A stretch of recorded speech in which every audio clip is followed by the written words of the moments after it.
Good evening, ladies and gentlemen. Welcome back to the 19th hole. We are live on In Between Media, sports, lifestyle, everything in between.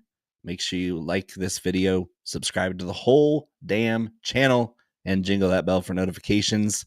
It was one for the storybooks. It was one for the record books. Rory McIlroy finally completes the career Grand Slam. Finally got the albatross off of his back. It was one of the best sporting events I've ever witnessed. It was one of the best golf tournaments of all time, probably the best golf tournament I've ever watched. We were captivated. We were just locked in. But we're moving on. We're going to move on eventually. We're going to recap the Masters. We're going to jump right into the RBC Heritage right up the road in Hilton Head, South Carolina. Conor's with us. You and me. Let's get at it. Oh, man. There it is.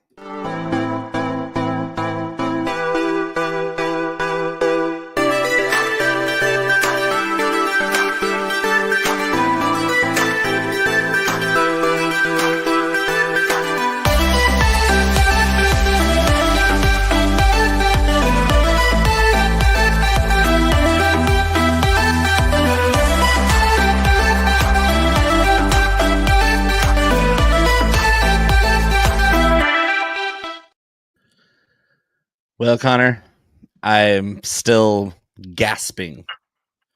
And I know you are still not fully recovered from Sunday afternoon. I wanted to give each of us a chance to kind of decompress, debrief after the wildest Sunday afternoon sporting event that I've ever witnessed. I'm sure it's the same for you.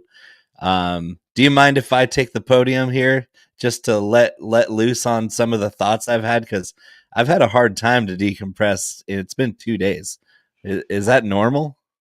I hope so, because that's where I'm at. I woke up, I think, in the middle of the night and had tears in my eyes still. I mean, it's surreal for me. Yeah, you absolutely can start. And I have to give you a huge bit of credit. You sent me a little note earlier today. Not only was it touching, but it was so well written that, like, as I sat down to think about what to write, I was like, I don't know if I can outdo what Bo sent. It was. Yeah, I'm going to paraphrase off of that same note because sometimes I struggle to get the words out off the cuff. Like we witnessed that historic event on Sunday with Rory winning the Masters, and I was trying to tell my wife, trying to tell my daughter how important it was, how amazing it was for me, somebody who's lived a life of immersion. I've immersed myself in everything that I'm passionate about my entire life. I've immersed myself in foreign languages, into food, into sports, and now into the world of golf. And so I have a very different perspective on what this means than my wife and daughter, who honestly don't have a lot of interest in sports in general, and especially in professional golf. So how would one convey this Masters Sunday to the person not versed on its significance? Why did it matter so much to me? Why was I gasping for breath and the words to speak after I witnessed that? This challenge was posed to me that evening. I was trying to tell them, and they were just they were trying, they gave the effort to listen to me, but at the end of it was like, cool, moving on. And for me, I was like, I'm not ready to move on. So I was alarming them with my exasperation. So I sat down and I jotted down this to compartmentalize one of the most captivating moments in sporting history. Euphoria. It's the human experience of elation and levity, often stemming from an achievement or positive circumstance. It's like when that final puzzle piece kind of locks in and completes the image.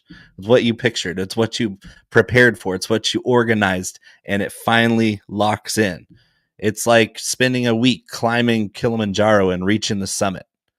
It's the what ifs. They dissolve into the then whats. An only child from working class Northern Ireland back in the early 90s and late 80s when Rory was growing up, they didn't have a lot. They had golf and they had work. And Rory showed an interest, and his parents, knowing that their only child had a shot to get out of Holywood, Northern Ireland, they did it. They worked 100 hours a week. They took odd jobs so that Rory could do what he did on Sunday. The losses at Augusta National took dominion over Rory's marvelous triumphs throughout his whole career. His whole golfing life has been win after win after triumph, but it's still the losses, the collapses at Augusta National weighed heavier on him than what his wins lifted him, because he hadn't put that final piece into the complete the image yet. That ended on Sunday. The most decorated European golfer in history was insatiable in his pursuit of that ultimate prize. His entire career was reduced, concentrated, boiled down into one saunter through the Georgia pines on Sunday. He set the course ablaze, and then he was doused a few times. Yeah, Thursday, he was rolling hot, 4 under par, double bogey on 15, double bogey on 17. What's wrong with Rory? He just can't do it. He just can't do it. Friday, 66. Saturday, 66. 2-shot lead going to Sunday. Showdown with the fan favorite from NorCal. Shout out, Bryson DeChambeau. Who's going to do it? Is it Bryson going to do it again to him like Pinehurst? Or is the kid from Northern Ireland going to finally do it? Is he finally going to get that green jacket? His torments were confronted and ultimately defeated. It was an exorcism. We saw that exorcism when that 3-footer dropped on the first playoff hole of sudden death. The raw humanity of the moment was what touched us. It wasn't the win. It wasn't what Rory did. It was what Rory experienced that we related to, because empathy, what we felt, what he felt, we felt it too, because the power of empathy is limitless. If we can watch TV and feel what he's feeling to get his demons vanquished, letting out a guttural, teary exhale into his best friend, who happens to be his caddy, his lifelong friend, gets to hug him and console him and be there as his crying shoulder, literally happy tears. Our challenges, our demons, our torments can do the same exact thing as what happened with Rory on Sunday. The lesson is simple. Find your passion. Work for that passion passionately. And finally, never fucking quit. Rory McIlroy could have quit 3 separate times just on Sunday alone. First hole, double bogey. Fuck it. His lead is gone. Then you got 2 more 2-shot swings. He's got a 3-shot lead again. All is well. Making the turn, 3-shot lead. Gets to 15. Gets to 13, really. 13. 3 wood off the tee. What are you doing, Rory? What are you doing? You've got the best driver of the golf ball that's ever walked this planet. Laying up short of Rays Creek on 13. What are you doing, Rory? You're the best driver and a long iron approach player on this planet. Why are you laying up on a reachable par 5? Spraying a 84-yard wedge shot and missing his mark by 30 yards and double bogeying 13, which is a birdie hole at worst. Lead gone. Justin Rose back in it. The whole world back in it. Ludwig Oberg's back in it. Scottie Scheffler still right there. Caddie Reed. Now what do you do? Now what, Rory? All those demons right up to the forefront. Gets to 15, 7-iron, 200 yards. He's got 200-foot pines in front of his face. He's got to hit a 20-yard hook over water and land on a green that's sloping right back in his face. Back pin placement, 5 feet. One of the best shots ever made, ever. The history of the sport. Birdie on 17. Gets to 18. Another demon. You knew there was going to be another one. 1-shot lead. All you need is a damn par. Well, it happens to be the 18th hole at Augusta National. One of the toughest holes in golf. You got to climb that hill. You got the whole world watching you. They know exactly what happened last year at Pinehurst. 18th hole, 4-footer to win. Nothing.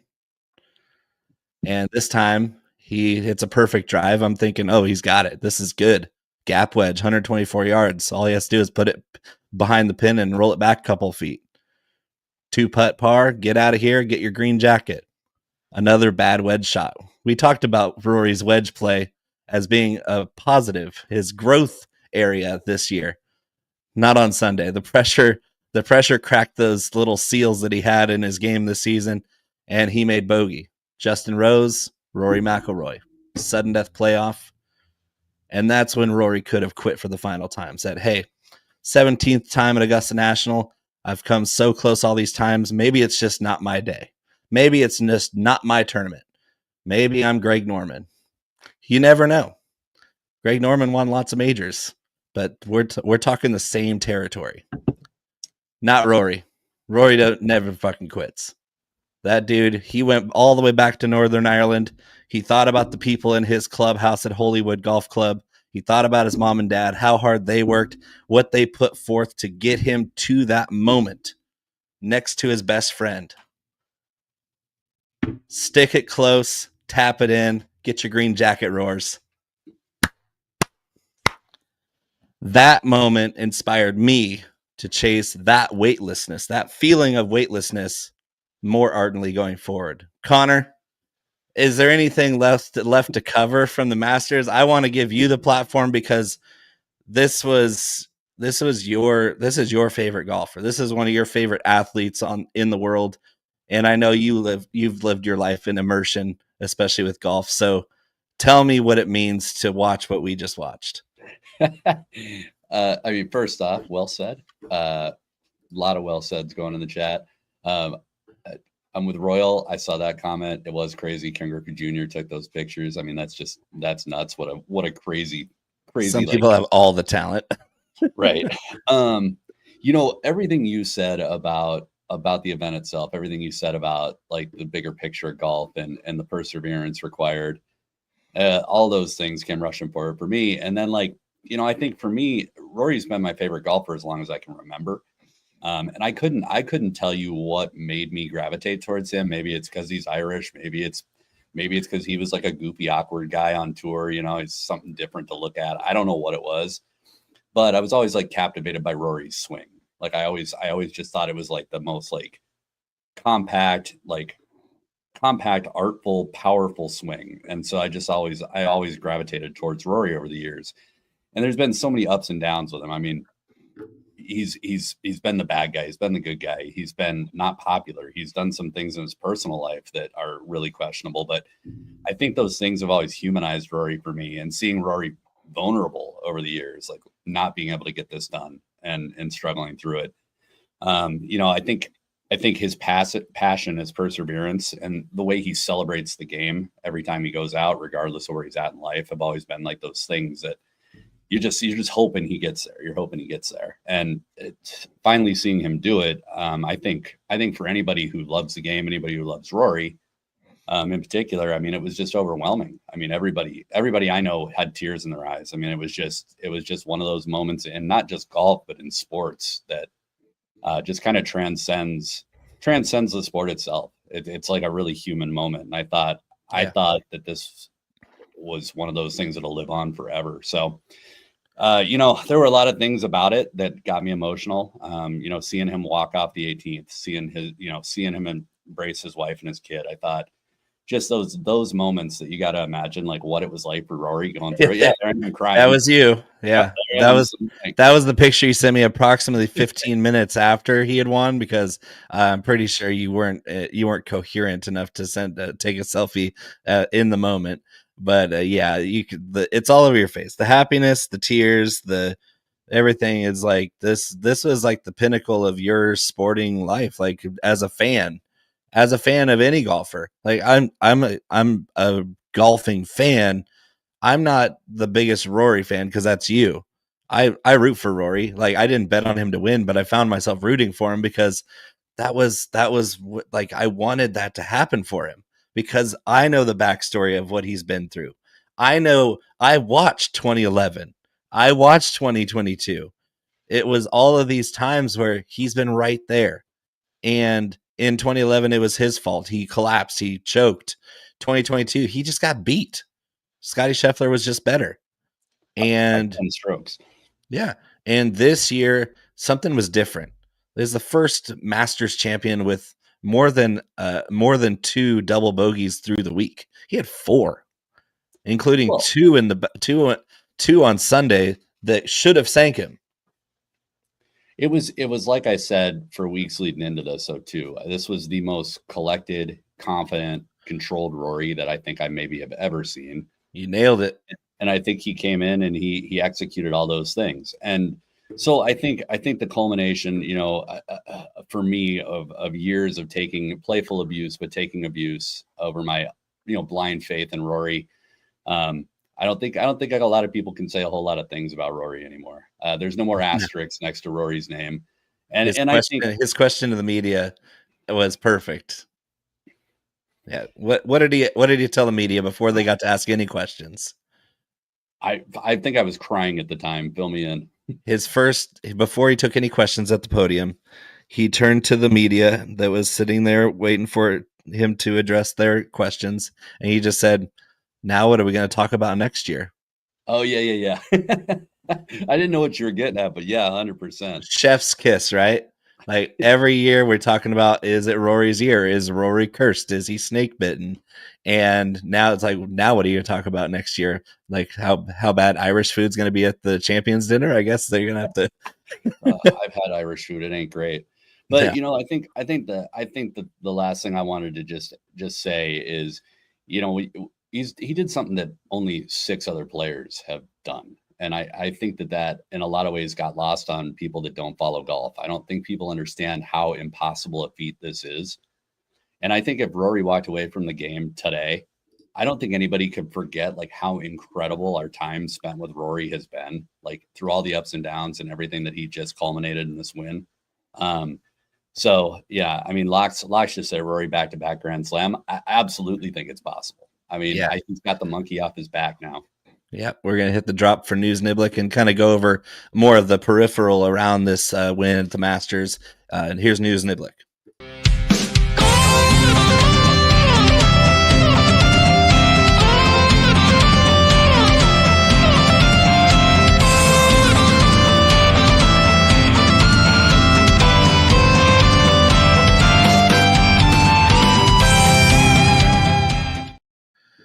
So I know we kind of glossed over this. We went on our own tangents here, but we do have to cover the news in golf. And guess what? Rory is the news in golf.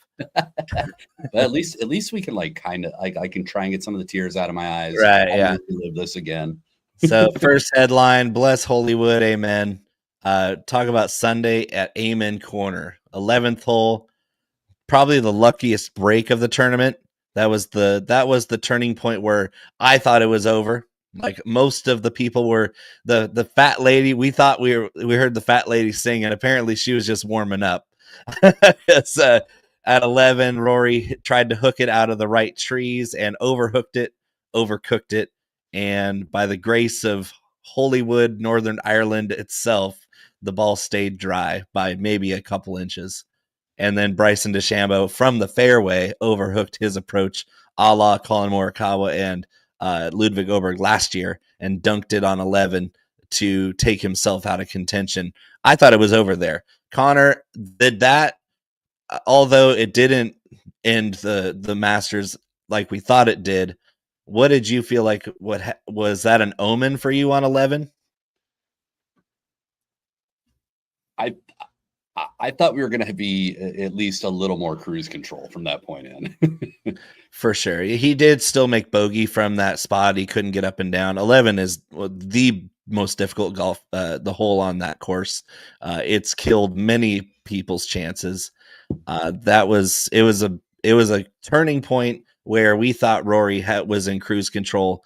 And then until he got to 13, which of course that was one of the worst wedge shots I've seen a pro golfer ever hit. And of course it's Rory on a very clear birdie hole where instead of taking that left bank and rolling it closer to the hole, he completely blocked an 80-yard wedge shot into Rays Creek. Bonehead decision to even keep that play possible. Like if I'm missing there, I'm bailing out so far to the left that it's not even funny, because it's easier to putt straight down that hill than it is to take a drop in a penalty stroke. No, I agree. I still scratching my head on that shot, but yeah, I think I asked you, how's your blood pressure when you hit that wedge shot into the creek? What do you think? The fact that I'm like severely out of shape, overweight, and old, I'm surprised I didn't have any kind of a cardiac scenario Event, over the an weekend. event.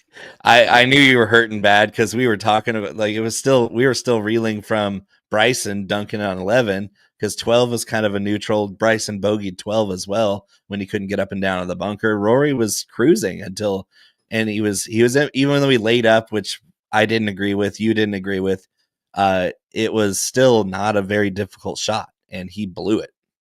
And then we were like, oh shit, he's now went from a 3-4 shot lead to tied for the lead with Rose, who very nearly snuck his way into Butler Cabin himself with a final round 66. How about Justin Rose? He liked my comments, so I'm a big fan still.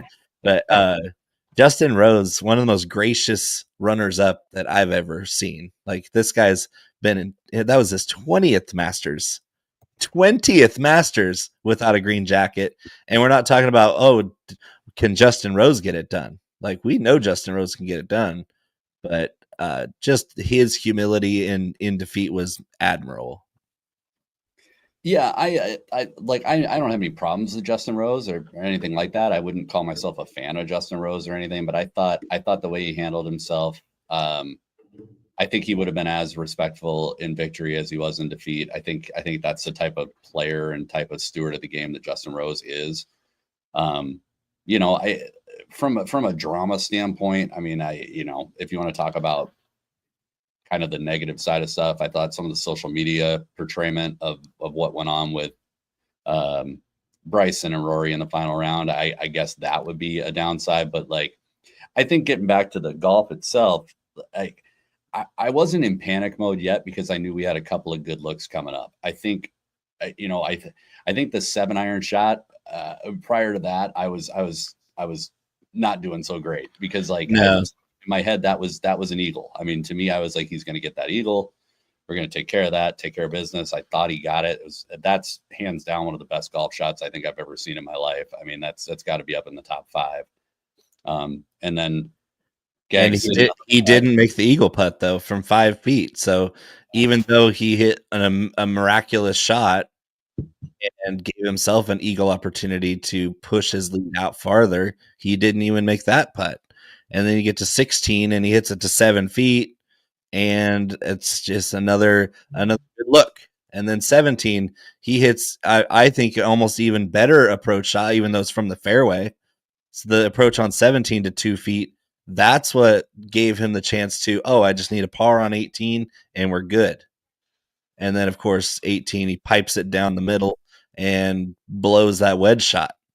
And you knew it wasn't going to be without torture. It's Rory. I mean, well, and then we get to the exhale, like the okay, we're made bogey, we're going to the playoff, and first playoff hole, we're like, at this point, we don't know what's going to happen. We know that Rose is playing out of his mind, as dialed in as he's ever been in his life, and they got Rory, who's just completely got stabbed in the gut on 18 with that 4-footer to win, and instead of folding like a chair, he watched Rose hit it to 18 feet behind the hole, and he hit a perfect approach shot.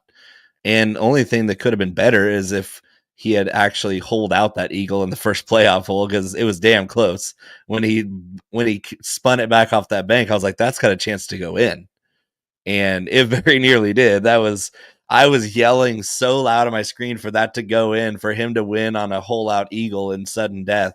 But to know that the putt downhill for Rose was going to be very low likelihood of making it, I was like, okay, this is finally the chance where we can,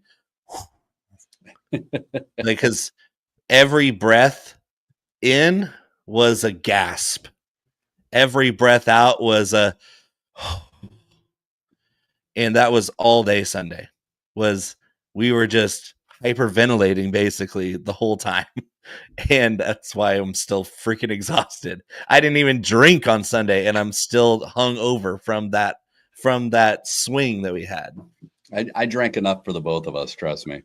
But it's all just like in Ireland, they say it's good crack. It's totally grand.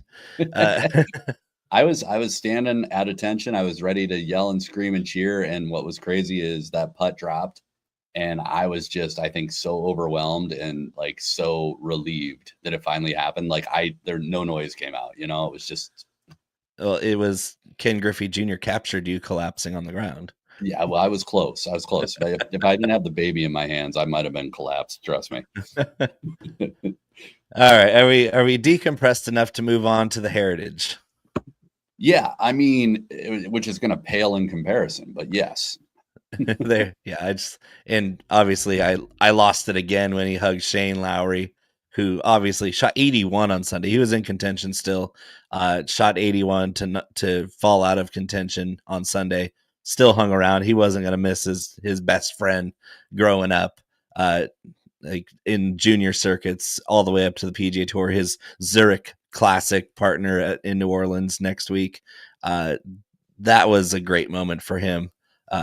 Like just seeing those two guys like finally break through. Like this, like you said, the seal has been broken. And we got Oakmont for the US Open. Very next major is the PGA Championship. But if you look at Wikipedia, I'm pretty sure they haven't changed it back to the owner of Quail Hollow is Rory McIlroy. Oakmont has the biggest driving advantage on tour. If you're a long straight hitter at Oakmont, you have a humongous advantage. I wonder who the longest straightest driver of all time is. It's Rory McIlroy. I think. And if we couldn't get any more correlated to a season Grand Slam for the first time since Bobby Jones, it would be the fact that the Open Championship is at Royal Portrush, which happens to be in the tiny little country of Northern Ireland.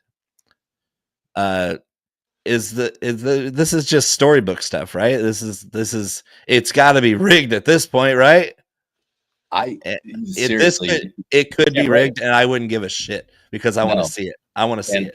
I, honest to God, I mean, it's not just me being a fanboy and being over the moon right now with Rory. He may very well have the best shot at doing this of maybe anybody for the rest of our lives. Like this could not set up any better for him. This is like Tiger 2000, except it's just set up for him to do it. He got the hard one out of the way, man. He got what we thought was the impossible one out of the way. Oh God, this season could be something. Yeah, I think we're in the midst of something really special, and I'm fine just smiling all the way through it. Let it be the way it's going to be. All right, let's hit the drop. We got to talk about Hilton Head, Harbour Town. Not as exciting, but it is a signature event with no cut. We got a lot of big boppers here. Rory is not here and Hideki's not here. The rest of them are here. So it's not going to be that bad. Conor, let's talk about Hilton Head after the drop.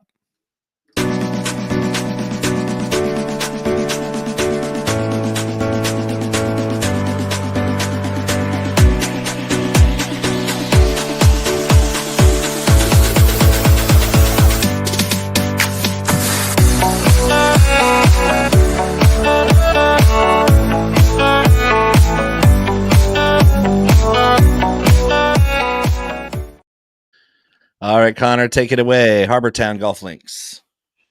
Yeah, so RBC Heritage at Harbour Town Golf Links, Hilton Head Island, South Carolina, par 71, 7,200, 13 yards-ish. Fairways are Bermuda, greens are Bermuda. To me, this always stands out as very much a second shot course, and not just because I play down in this part of the world, but just visually, if you haven't played in this neck of the woods, there are a lot of overhanging trees. There's a lot of obscure sight lines. It's a very much a course that, even though it's relatively short and relatively straightforward, it's got some teeth in the form of those sightline challenges. So, distance off the tee never seems to really matter a ton here. Not super critical. Again, it's just the placement off the tees. The greens are pretty small versus tour average. The around the green game comes into play here quite a bit. Scrambling does come into play a little bit too. You got several waste bunkers on the property. Again, fairways, if you're a little bit out of position, you're going to have to scramble to get up and down. Why is that, Conor? Because who designed this place? I believe Pete Dye. Was it Pete Dye? He's such an asshole. He was such an asshole. We love assholes that design golf courses on this show. I swear to God, if it's got weird sight lines, it's Pete Dye. I mean, Yeah. you can stand on a tee box and you should know on the first tee. Oh, you're in the fairway, but you're on the wrong tiny portion of the fairway that I told you to find. Congratulations. I lined You're you up. Screwed. But yeah, I mean, all that being said, there's some iconic holes. You got the lighthouse here. People will recognize some of the shots. And to be honest, even though I don't find this course to be terribly exciting, I think it's a really good watch. I think it lends itself to being like pretty picturesque. The field, like Bo said, is usually really stout here. This is a tournament that Rory was slotted to play in. Obviously not going to be here now. He's probably still drinking. He planned to take this week off anyway. I think he had something in mind. Like it was either going to be the disaster again, or he was going to be still drinking. I think, as far as the field goes, though, Bo said it, no cut signature event. You got most of the big names here, so it's going to be a good weekend of golf regardless. Something to keep in mind with this place, though, is it does tend to become a bit of a putting contest, which is going to be in kind of contrast to one of the guys I really like, who's at incredibly short odds. But that being said, we've done pretty well at this tournament because it is really predictable. The stats are super sticky here. Like I said, there's lots of comp courses. And it's not a tricked up place, right? Like there's a formula to winning here. And if you follow the formula, you're going to do well. So that's what I know. Yeah. And I'll just add in that it's accuracy. You have to find fairways here.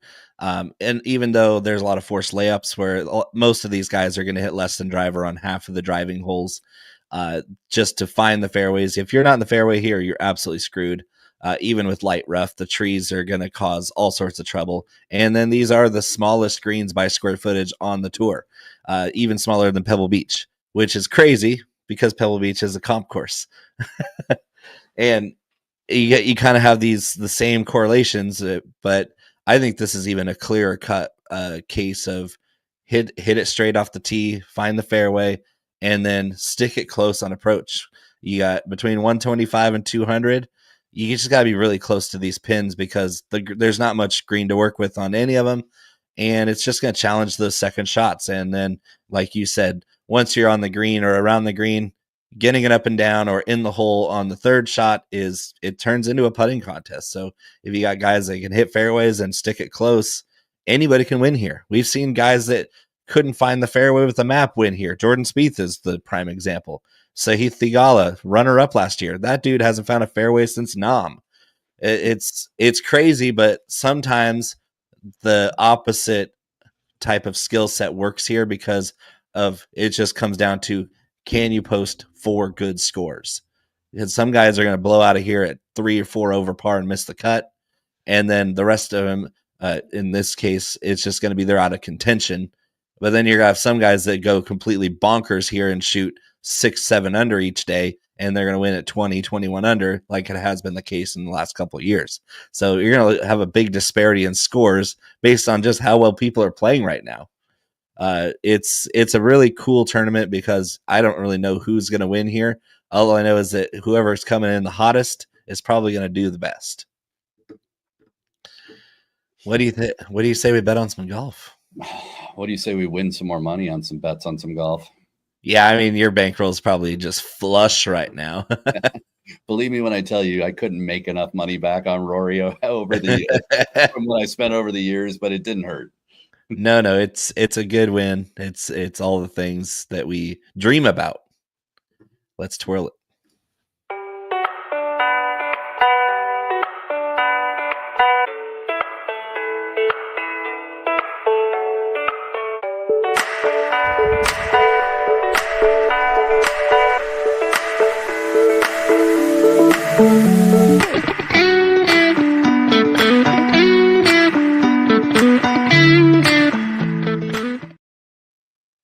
In case you couldn't tell, I'm the lefty with the nice calves. I do. Amidst everything, I did want to give a shout out to one of our listeners. We got a couple screenshots over the weekend. Tim Burke, the hat aficionado, was in first in the $5 single entry. I think he was 3/4 of the weekend. I know for sure he was going to win $5,000 off a $5 single entry. So I know his lineup was pretty damn good. I don't know where he finished up, but it's got to be good because the standings didn't change a whole lot on Sunday. So hopefully we got a good chunk of change out of that, Tim. Keep hell of a sweat.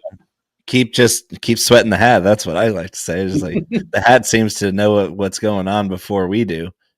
I know he had Rory, Bryson, and Rose in his lineup. I know that.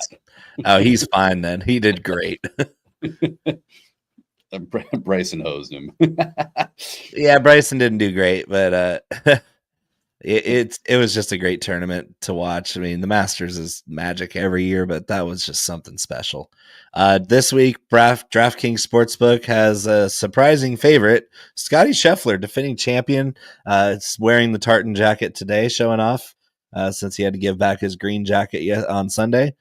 They only get to keep it on their person for the year that they're champion, then they give it back to the Augusta National Champions Club in the little special clubhouse where they hang year round until the next Champions Dinner. But he still gets to keep the tartan jacket from his win last year at Hilton Head, which is funny because we didn't know if Scottie was even going to finish this tournament last year. Meredith was about to pop, and Scottie was playing it because it's a signature event. You can only miss one of those each season. And so he was playing in it, but we didn't know if he was going to be dipping out early. He stuck it out.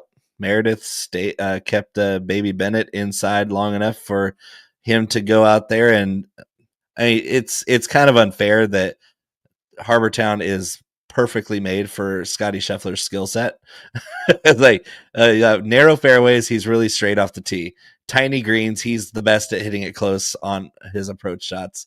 It's not fair. If Scottie's here all 4 days, I don't care how low his odds are. This course is made for Scottie Scheffler. Plus 360.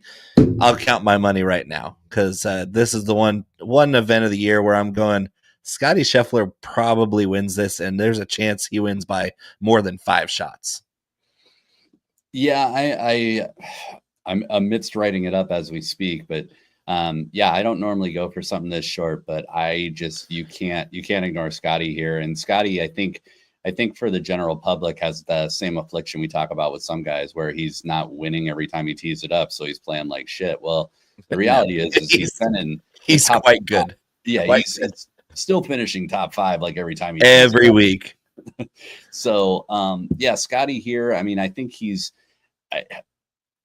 it's a short number, but there's only a handful of guys I'm even betting this week because I'm pretty damn sure Scottie's going to win again. Yeah, and when it's this confident, we probably are going to be pretty aggressive with it too, just to get more bang out of our buck, bang it for our buck. Because getting 3.5 to 1 odds it's still a win. You're still going to win money betting on Scottie. It's just not going to be as much money if somebody else wins. It's so we are going to place other bets. And I did want to add one quick thing about Scottie that is kind of crazy, and you wouldn't know it from the eye test, but his putting actually has been really good the last 3 starts. Yeah. And like I said, this place has a tendency to turn into a bit of a putting contest. He gained 4.2 strokes putting at the Masters. He gained 7.1 strokes putting in Houston. And he's got the paintbrush grip. And then, I mean, he was flat in at the Players, but outside of that, he's only lost strokes 1 time since September putting. I'm telling you, it's the grip. The paintbrush is working for him. Yeah, it's kind of wild. Like you sit down to like make an argument for a guy at 3.5 to 1, and then you start reading the stats and you go, actually, the odds make perfect sense. Yeah, I handicapped him at plus 250 because I think he's like a 1 in 4 type chance to win, which is insane. Out of 71 guys, that this one guy has a 1 in 4 chance to win. It's insanity. Yeah, but I'm all for it. The simulator likes him at 9.6% win chance out of this field, which is again getting into the realm of that number. So, all right, and then we kind of differ on 1 or 2 of the other guys that we're paying up for in a way. I like Collin Morikawa because of his ball striking. He's obviously not the best short game player. We all know that. But as far as ball striking in general, number 1 in strokes gained ball striking, Collin Morikawa. Number 2 in my model. He's number 1 on approach for the distances I'm looking at. He's number 4 on strokes gained par 4 and number 7 on fairways gained. I like Collin at plus 1100. I found him at plus 1200, but I wasn't quick enough. He got a little shorter. You like Patrick Cantlay at plus 2,000. Completely separate type of golfer than Colin Morikawa, one of the best short games, and has struggled off the tee this year. So explain to me kind of the thought process with fairways gained machine like Morikawa and a guy who has struggled off the tee this year like Cantlay. Yeah, with Cantlay, a lot of it boils down to tournament history. In 4 starts here, he has T3, a standalone 3, and a runner-up, and a cut. And the cut was back in 2021. So likes the course. I think when you look at him statistically, he's not going to quickly pop to the top of anything. But when you look at the categories that do tend to matter here, he's number 5 in this field over the last 24 in approach. He's number 4 in greens and regulation gained. He's number 11 in bogey avoidance.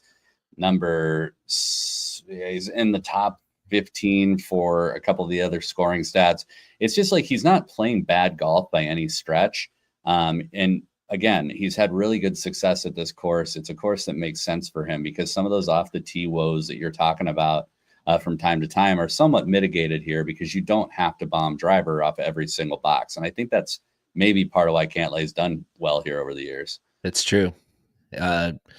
And I think that's also why Jordan Spieth and Sahith Theegala have done so well at this golf course, because you take driver out of their hands as a force play to hit shorter clubs off the tee, and all of a sudden their strengths are amplified because it's a second and third shot golf course. You don't have to worry about, oh, what happens if I hit this sucker 300 yards into the trees.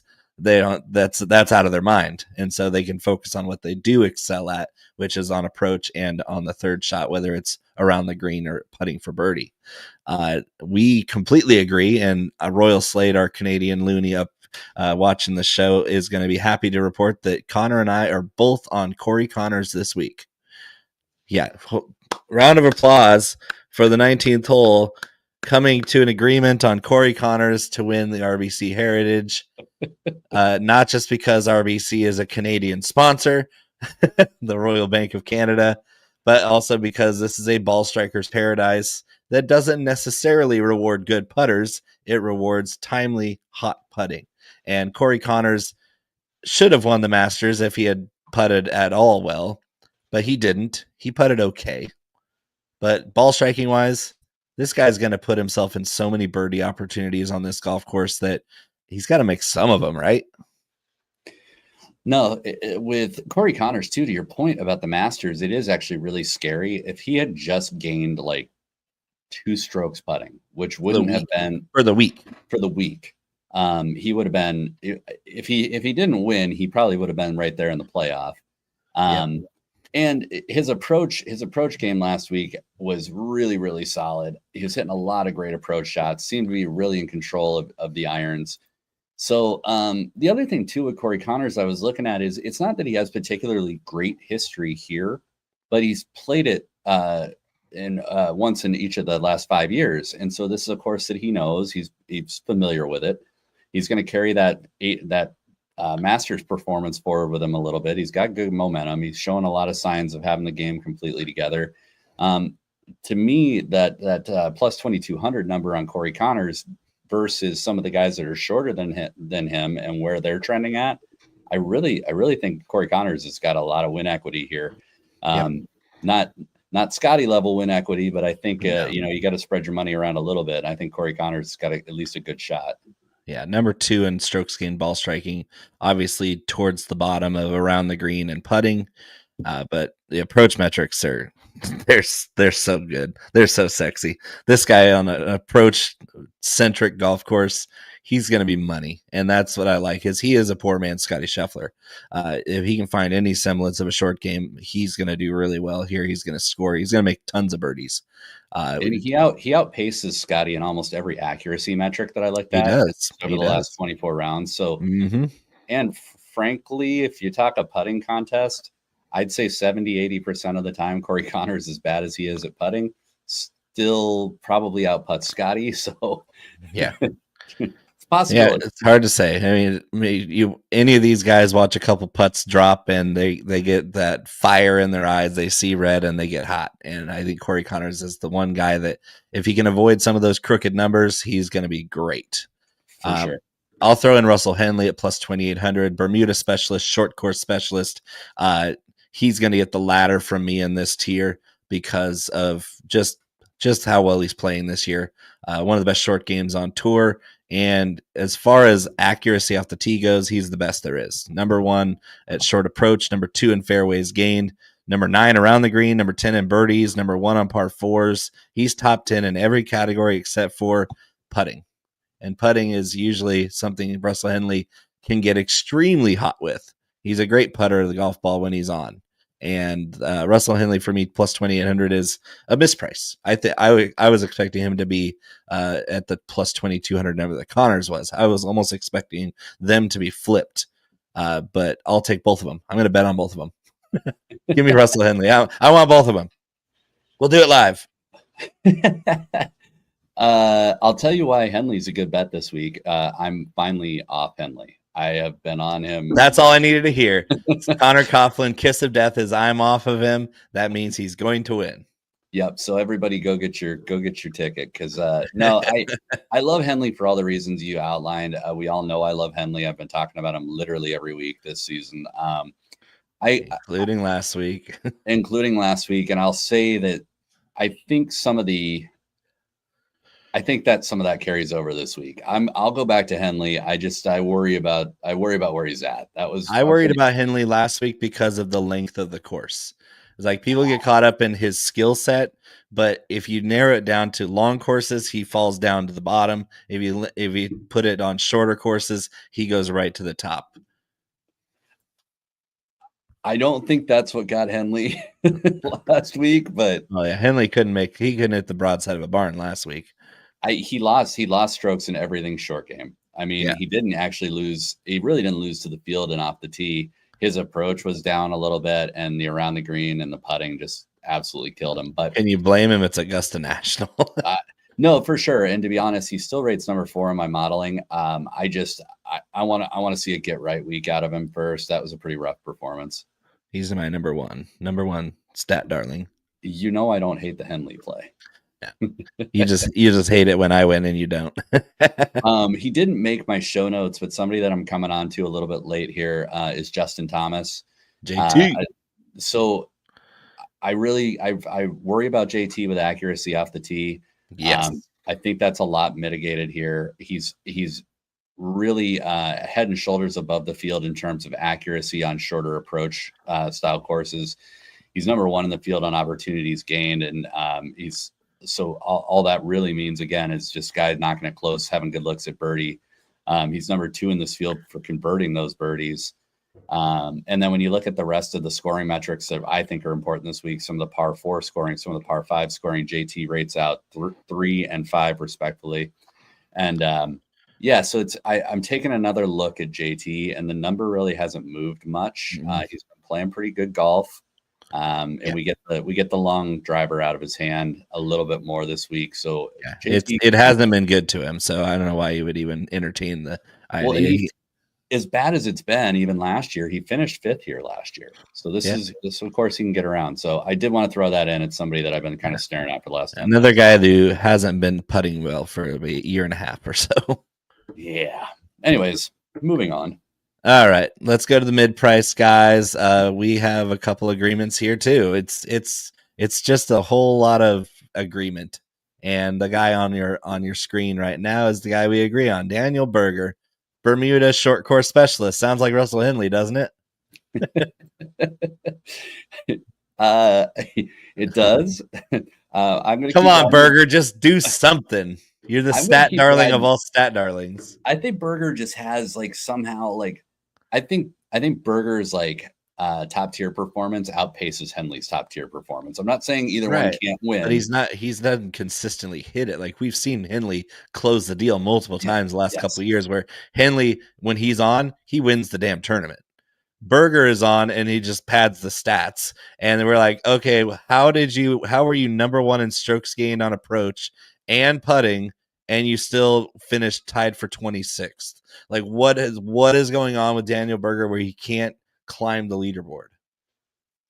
And I think for him, it's the volatility in that approach and around the green. Like I think that's genuinely what has impeded him really winning this season is it's not that he hasn't had great weeks in both around the green and on approach, but he's just been like kind of even keel, keeping pace. He's the middle of the pack for around the green, middle of the pack, and birdies are better. That's the kind of thing, converting the chances he gets, because he's kind of like your opportunities gained. You almost want to look at it with birdies are better gained, because it's like, okay, how many chances did you give yourself, and what did you do with them? And he's the kind of guy where opportunities gains really high and birdies are better is kind of in the middle. I think that's the mystery of Daniel Berger, is why he hasn't won with his skill set. And also with Berger, to be honest, we just haven't seen a complete package out of him this year. He's right there. He's knocking at the door. But every single week he manages to find a different part of his game to have be just slightly off. That stretches all the way back to the beginning of the year. The only time that we've seen him pretty much full bore where he's what I would consider to be in peak form was at the Waste Management, where, I mean, he absolutely crushed it tee to green. He gained almost 12 that place up. So we know what he's capable of. We've just had this series of ups and downs with different aspects of his game. So I think the number is really good for the upside here. Like in this field, 50-1, you're going to be hard pressed to find somebody who has the upside once we get in these deeper numbers. Berger has a legit shot to put it together and win here. All right. And I see you have Sungjae M and Denny McCarthy. I get McCarthy. His number's spectacular for how much upside he's got on a course like this. Sungjae, I worry about his approach game, especially with the mid irons. There's the par threes, and half of the par fours here are going to demand 7 iron through 5 iron into these greens because of the forced layups. And he's the bottom of the pack when it comes to mid iron approach. Everything else is pretty good with Sungjae. But he's just been scuffling this year. Great short game, obviously. Okay putter, accurate player in general. He just hasn't been sticking it close this year, and I worry about that on a course that demands that exact thing. Is it more of a number thing for you with Sungjae, or is that something you're seeing in the ancillary stats? So it's a little bit of a form thing. It's a little bit of a course history thing. He very quietly finished 5th at the Masters last week. I know, he looked really good on Sunday. He gained putting, he gained around the green, he was flat on approach. And to your point, like the approach metrics for Sungjae are often a struggle, right? So for him to finish flat, it's a pretty good sign. He's a great short iron player, like wedge player approach. He's a spectacular short iron player, but he loses it quickly as you go up the bag. He does, but at this course in particular, he actually has not fared badly on any of the approach metrics. So it's a little bit of a feel play. It's a little bit of a numbers play. It's a little bit of a form play. You know, I just think that it's a decent number for where he's trending coming in. I'm not saying bet the farm. I want to have more than one guy on my betting card this week. And I think Sungjae is another guy that's got the potential to put it together and have a high upside at 40-1. So I'm not the most excited about the bet, but he could do it. Well, I'm excited about one guy's upside. And obviously on this show, everybody knows who Akshay Bhatia is. Little bit of a struggle short game wise. He's got one of the worst short games on tour. He's a lot like Corey Connors as a lefty, where he's just a really good short iron player, languid swing. I think taking the driver out of his hands also helps him. This is a course where a good mid to short iron player can make a lot of birdies. And the question for Akshay is, can you avoid the bogeys? Can you avoid the 3 putts that are presenting themselves on this golf course? Because if he finds his good approach game like he has shown throughout his career, then this guy can light this course up, and you're looking at a 20 to 22 under winning score. This guy can throw punches with Scottie Scheffler and the top dogs. Akshay Bhatia 65-1. I'm going to take that upside bet. Yeah, you're not going to get much pushback from me on Akshay. I think Akshay is just one of those guys where you got to commit to, if you're going to bet Akshay, you got to bet him every week, because you don't know. Like, I don't bet him on long courses. I don't mind him on even long courses, because some of the stuff he does with long irons is second to none too. So it's been getting better for sure. Akshay to me is somebody that I usually sprinkle some money on every week. I think he can pop at any time. To your point, he can get in the ring and box with any of these guys, including Scottie Scheffler. So, I think it's a good number. You hope you get the good version of Akshay this week. For sure. Did you want to throw anything about Denny McCarthy? Because I do agree with you on that one. I just don't like the number as much. I just think he's a really good upside pick here. Yeah, there's anybody who bets golf knows about Denny McCarthy. When we're talking about an accuracy on approach and solid putting that you need, especially in a quote putting contest potential, you're going to want the best putter in the world on your betting card. So, yeah, long shots. We're not in agreement on anybody except for the koala, who we'll talk about at the end. Adam Scott, for me, it's just a field play. 120 to 1 for a guy that good, who has good course history here. He's been around forever, so I'm sure he's good course history on every course at this point. But Adam Scott is he's a machine. He's going to be consistent. And another guy who struggles off the tee to find fairways, and just if he can get him in the fairway, he can light this place up. 120 to 1. I like him there. I also like Ryo Hisatsune because of recent form. This guy's been ball striking his butt off like usual, but he's found a little bit of short game. It's not great. Don't get me wrong. Rio's short game leaves a lot to be desired, but his putting has improved just since going to his water bottle routine, which is bizarre, but seems to work.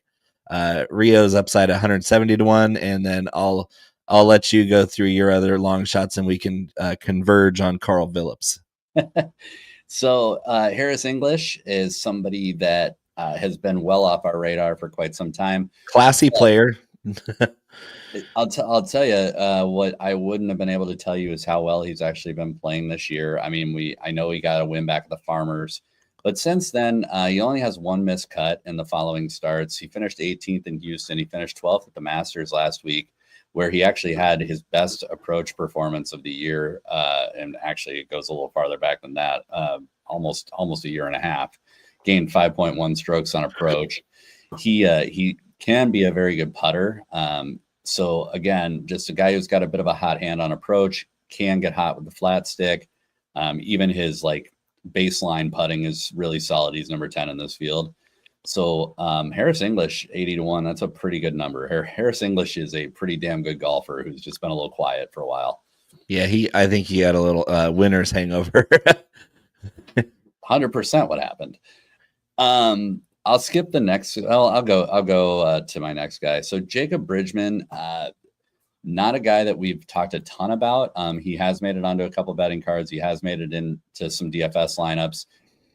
Did not play very well his last time out, but he did have a third at the Valspar right before that. He finished 15th at API, number 2 at the Cognizant back in March. So he's had some really good finishes. Streaky as hell. But what was interesting is there's a tool that we don't talk about a lot, and it's basically a 1,000-round simulator, and it uses the most correlated stats for the course that they're going to play on for the week. Runs 1,000 simulations. So Jacob Bridgman, the simulator projects him to win 6% of the time, which, just to put that in perspective, it's insane. is really insane. He's behind Scottie, Patrick, Colin, Justin. So he's the 5th most likely to win this golf tournament based on the sticky stats. Damn, and that's 100 to 1 guy? That is 100. You wouldn't have to show me anything else to convince me to throw some bucks on that, because 100 to 1 with the simulator popping out bullshit like that, you don't have to twist my arm. Let's fucking do it. Yeah, and with no cut. I mean, you get 4 rounds to anybody. And one thing I will rubber stamp Jacob Bridgman, even though he wasn't on my radar. He's 38th in my model, but he's 10th in birdies or better. The conditions are going to be amazing at Hilton Head this week. So 4 rounds, good weather. This guy's a birdie machine. Hell of a putter. Great putter. He's a little bit lesser so on Bermuda, but it's still at worst middle of the pack.